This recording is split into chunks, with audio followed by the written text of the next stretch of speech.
About a week ago, one of the executives reached out to me, a managing director for one of the big organizations within the country, Zambia. And they were seeking out for our services in executive coaching for public speaking and communication. And of course, it was because they were giving a speech somewhere in the coming month. And so they wanted, to be polished up and to be helped and to be coached so that they are going to give an effective speech. And so I asked them, can you speak as though you're actually speaking to the actual audience?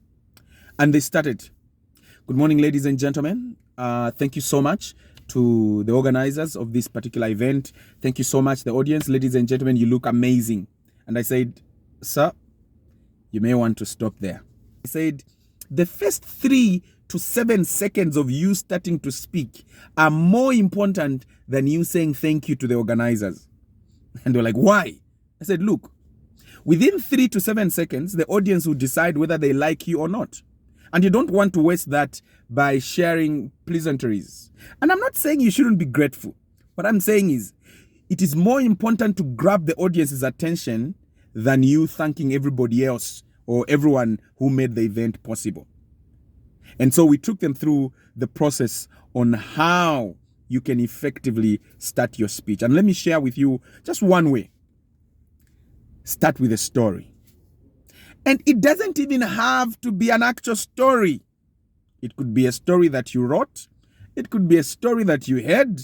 Or it could be a story from a movie that you watched. But start with a story that grabs the audience's attention. For example, you could go with something like this. She was his girlfriend. He was so much in love with her. Madly, should I add. And one day, he walked up to her because he had made up his mind that this one was the one to spend his life with. He told her how beautiful she was. In fact, he told her, you are the exemplification of essence. To me, you are the essence of melanin. Looking at you makes all the other women go into oblivion. And you are the perfect picture of existence. And then he reached out to his pocket and removed out a small box.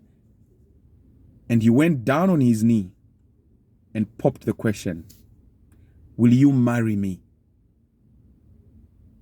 With a smile and not a tear in her eye, the lady asked him, do you work now? Do you have a future that we can go to? And the guy says, don't worry, we'll cross the bridge when we get there. The lady said, I will not subscribe to a future that is not certain. And she reached out her arm and touched on his cheek and said, darling, words are sweet, but they never take the place of food. Then you can go and on and on and on and on to talk about your speech. Please, I beg you, don't start with pleasantries. That doesn't mean you shouldn't be grateful, but you can do better than that. Try it the next time you're speaking and thank me later.